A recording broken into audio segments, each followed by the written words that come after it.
Susan and Ned were driving through a wooded, empty section of highway. Lightning flashed, thunder roared, the sky went dark in a torrential downpour. "We'd better stop," said Susan. Ned nodded his head in agreement. He stepped on the brake, and suddenly the car started to slide on the slick pavement. They plunged off the road and slid to a halt at the bottom of an incline. Pale and shaking, Ned quickly turned to check if Susan was all right. When she nodded, Ned relaxed and looked through the rain-soaked windows. "I'm going to see how bad it is," he told Susan, and went out into the storm. She saw his blurry figure in the headlight, walking around the front of the car. A moment later, he jumped in beside her, soaking wet. "The car's not badly damaged, but we're wheel-deep in mud," he said. "I'm going to have to go for help." Susan swallowed nervously. There would be no quick rescue here. He told her to turn off the headlights and lock the doors until he returned. Axe Murder Hollow. Although Ned hadn't said the name aloud, they both knew what he had been thinking when he told her to lock the car. This was the place where a man had once taken an axe and hacked his wife to death in a jealous rage over an alleged affair. Supposedly, the axe-wielding spirit of the husband continued to haunt this section of the road. Outside the car, Susan heard a shriek, a loud thump, and a strange gurgling noise.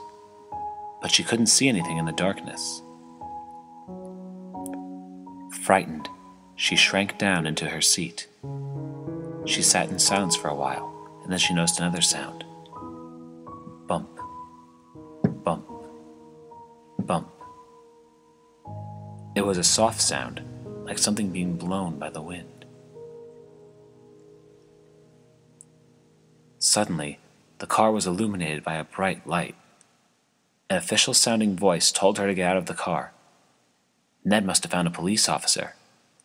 Susan unlocked the door and stepped out of the car. As her eyes adjusted to the bright light, she saw it. Hanging by his feet from the tree next to the car was the dead body of Ned. His bloody throat had been cut so deeply that he was nearly decapitated.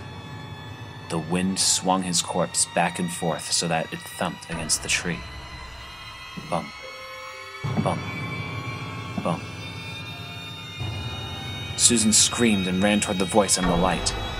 As she drew close, she realized the light was not coming from a flashlight. Standing there was the glowing figure of a man with a smile on his face and a large, solid, and definitely real axe in his hands. She backed away from the glowing figure until she bumped into the car.